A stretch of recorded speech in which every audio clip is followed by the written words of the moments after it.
Jesus nasceu em Belém da Judéia, no tempo do rei Herodes.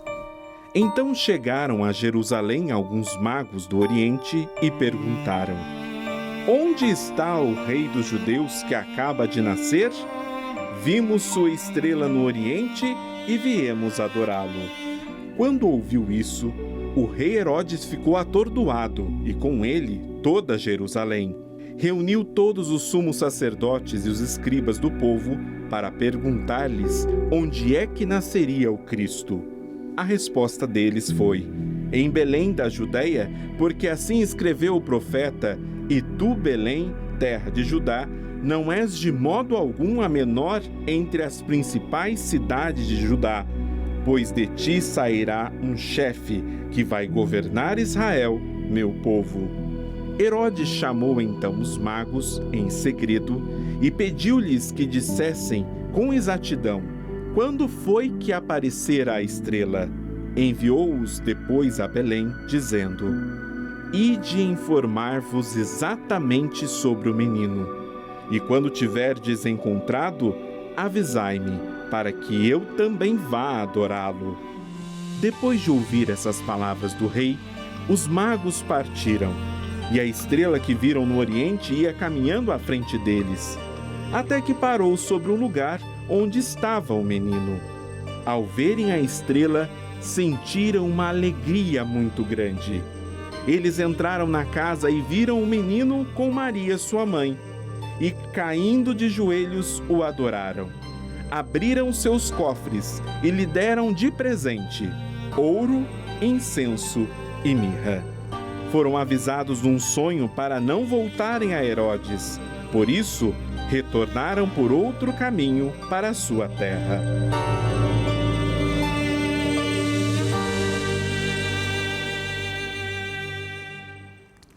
Pois bem, Padre Nelson, queria que então o senhor falasse para a gente, né, qual que é o significado central da Epifania do Senhor.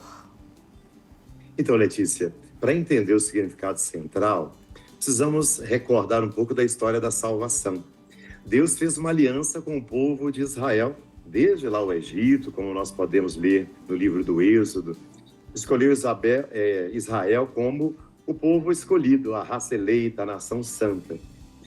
Jesus, inclusive, o Salvador, esperado pelo Antigo Testamento, ele é judeu, ele nasce em Israel.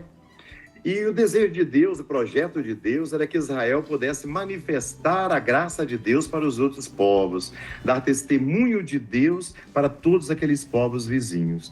Acontece que Israel cresceu no nacionalismo, ao invés de se abrir aos demais povos, Israel se fechou em si mesma, numa certa soberba, num certo orgulho de ser o povo escolhido. Com isso, os pagãos eram considerados povos de menos importância, que não tinham acesso à salvação, já que somente o judeu tinha essa consciência de ter acesso à salvação.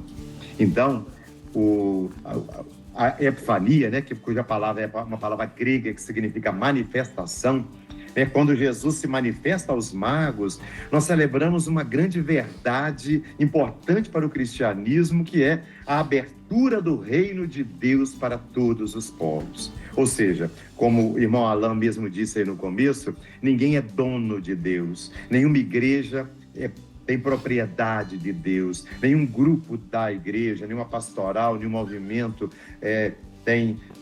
exerce um poder sobre Deus. Pelo contrário, Deus é para toda pessoa que tem um coração aberto, para toda pessoa que vive o amor, para toda pessoa que vive a fraternidade.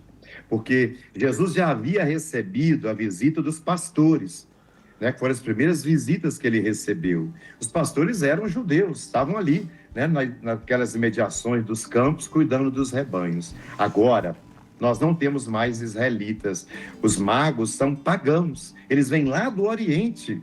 E quando eles chegam perto de Jesus, e como nós acabamos de ver aí no texto, se ajoelham e adoram e ainda dão presentes, ali está uma mensagem clara. Deus é para todos, a salvação é para todos. Nós somos chamados a ter esse coração aberto para acolher, então, essa salvação. O Padre Nelson, e é com este coração aberto que os magos que vinham do Oriente, o Evangelho destaca bem isso, né? São muitos símbolos fortes, personagens. Nós ouvimos esse Evangelho na liturgia do domingo e hoje, quando 6 de janeiro, vale muito a pena essa conversa tão esclarecedora como você está aqui nos ajudando. Quando os magos fazem essa visita, eles vão com esse coração aberto. É um convite para que todos nós possamos também ir ao encontro do Senhor? Exatamente, Alan. Porque um traço que os magos ensinam muito para nós, eles podiam simplesmente ter visto aquela estrela.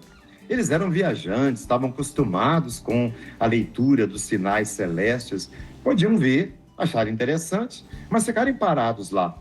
Como Herodes ficou parado, como os escribas ficaram parados no castelo. Mas não, a grandeza dos magos é que eles se puseram a caminho, se fizeram peregrinos, se fizeram romeiros, se fizeram caminheiros até Jesus. E a experiência da fé nos pede isso. Ninguém vive a fé se for uma pessoa acomodada, parada, preguiçosa, fechada em si mesma. A experiência da fé nos pede abertura de coração. E quem abre o coração sai do seu lugar para ir ao encontro do outro, onde está Jesus. Quem vive a experiência da fé não se fecha em suas certezas, em seu egoísmo, em sua soberba, em seu orgulho. Quem vive a experiência da fé se faz humilde e simples para ir até o outro. E amar é isso. Quem ama não fica parado. O dinamismo do amor nos leva sempre ao outro. E a experiência da fé, eu repito, procurar Jesus, encontrar Jesus, só acontece na vida de quem tem disposição para fazer travessias na vida. Travessias de um processo de conversão pessoal, né? Ou seja, meus defeitos, meus erros, minhas fraquezas, que eu não posso me acomodar. E às vezes, irmão Alain, nós nos acomodamos, aquela pessoa que diz assim, eu nasci assim, eu sou assim, eu vou morrer assim, quem quiser me aceitar tem que ser dessa maneira. Não, todos nós temos que fazer travessias na vida, travessias da mentira para a verdade, travessias da escuridão para a luz, travessias do ódio para o amor, da vingança para o perdão. Então, a beleza dos magos é essa. Eles não economizam tempo, esforço, sacrifício, disposição para fazerem um caminho até Jesus. E nós precisamos aprender essa lição hoje também. Isso é justamente uma dessas mensagens, né, que a solenidade da Epifania pode trazer para os dias de hoje. A gente fazendo até um comparativo, como o senhor estava falando, nessa conversão, de lembrar que o caminho, então, aí, muitas vezes pode ser longo, mas que é necessário. Exatamente, Letícia. Porque se nós tomarmos ali Herodes, ele é o rei. Ele tem todo o poder, tem dinheiro, tem luxo, tem um palácio, mas ele se sente ameaçado por Jesus. É uma criança que nem fala ainda, ele já se sente ameaçado do seu poder. Tanto que, posteriormente, manda até matar as crianças de 2 anos para baixo. Se nós vemos os escribas, eles entendem as escrituras e reconhecem que é em Belém, né, terra de Judá, onde vai nascer o Salvador, mas eles não estão dispostos a fazer um caminho, eles ficam parados. Ou seja, de que adianta saber a Bíblia de cor?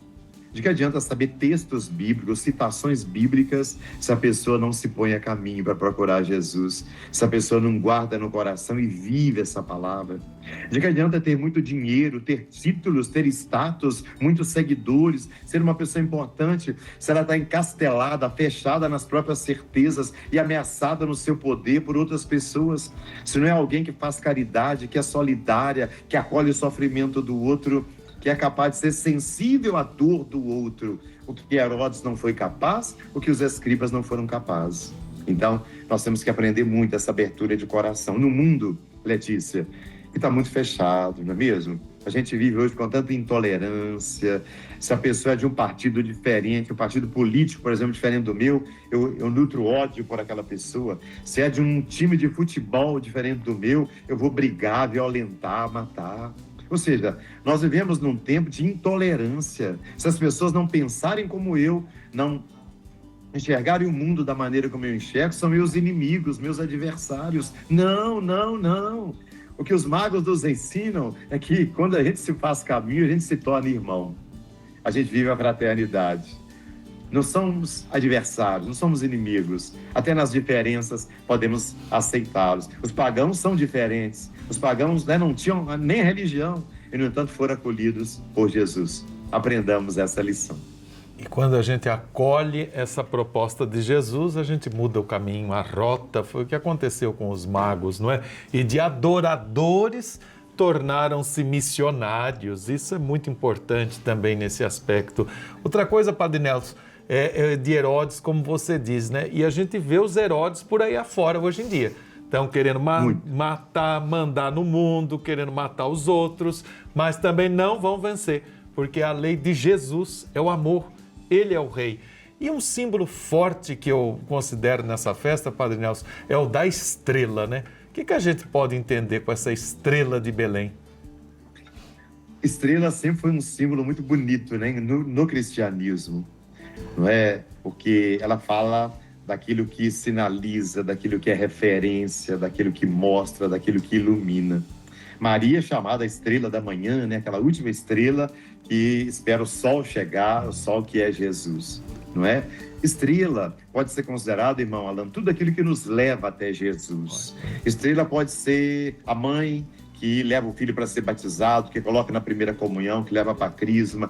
Estrela pode ser o pai que orienta e que ajuda o filho a descobrir os valores cristãos. Estrela pode ser um amigo que aponta através de bons conselhos, de boas orientações, retirando aquele colega do vício, da maldade, da vingança. Estrela pode ser um livro que a pessoa lê e que ali se inspira para viver o bem. Estrela pode ser a comunidade de fé, onde a pessoa ali se engaja numa pastoral, num movimento, num grupo, e ali ela se sente igreja, comunhão, e ali ela vence o egoísmo para viver a unidade. Estrela pode ser o vizinho, a vizinha, o colega do prédio. Estrela pode ser o colega de trabalho. Então, toda situação, toda pessoa que nos aponta Jesus, que nos leva até Jesus, que nos faz recordar os valores de Jesus, são estrela na nossa vida. Mas nós também devemos ser estrela na vida do outro. Ou seja, a começar de dentro da nossa casa, da nossa família, onde às vezes temos mais intolerância, onde às vezes não somos capazes de aceitar as pessoas como elas são. Ali nós somos chamados a ser estrela, ou seja, levar as pessoas até Jesus. E pode ser que na nossa casa tenha aquela pessoa que é católico, foi batizado, mas não está indo à missa, ou está num caminho errado, de vício, ou um caminho de infidelidade a Deus. Sejamos estrela para essa pessoa, ao invés de brigar, agredir, fazer fofoca, excluir, sair do grupo do WhatsApp da família, né? Não é esse o caminho. Sejamos estrela para essas pessoas. Como? Estendendo a mão, dialogando, conversando, trazendo a pessoa de volta para junto de Deus. Perfeito, Padre Nelson. Muito obrigada. Quantos ensinamentos, né? Tem tanta simbologia nessa Epifania do Senhor, nesses 3 reis magos que vieram do Oriente. Quando o Senhor fala assim, explicando tanto, é tão mais fácil da gente entender. Muito obrigada, viu? Por nos ensinar tanto. Amém, né? Os 3 reis, na tradição da igreja, na Bíblia não está, mas na tradição da igreja ganharam o nome, né? De Gaspar, Belchior, Baltazar. E hoje nós os celebramos, então, que aprendamos com eles. Alguns até fazem aquela inscrição, né, na porta de entrada da casa, com o nome, a primeira letra inicial do nome dos 3 reis, o século que nós estamos 20, o ano que nós estamos 26. Enfim, são várias piedades, várias devoções que surgem a partir dos reis, que possamos então viver esse dia com muita intensidade, olhar no presépio, todo presépio tem lá os 3 reis magos e aprender com eles. Como o irmão Alan disse, quem visita Jesus, quem acolhe Jesus, volta por outro caminho. É o que eu desejo para você, irmão Alan, para você, Letícia, para todos os telespectadores aí do programa Família dos Devotos. Voltemos por outro caminho nesse ano novo. O caminho do amor, o caminho da fraternidade, o caminho da paz, da justiça, que o mundo está precisando tanto, não é mesmo? Para que todos os ditadores, todos aqueles que fazem do poder uma forma de oprimir os outros, de invadir o espaço do outro, de desrespeitar o outro, possam reconhecer que só na humildade, só ajoelhando diante de Jesus, é que nós teremos o caminho, a verdade e a vida. Muito obrigado a todos vocês, um bom dia para todos.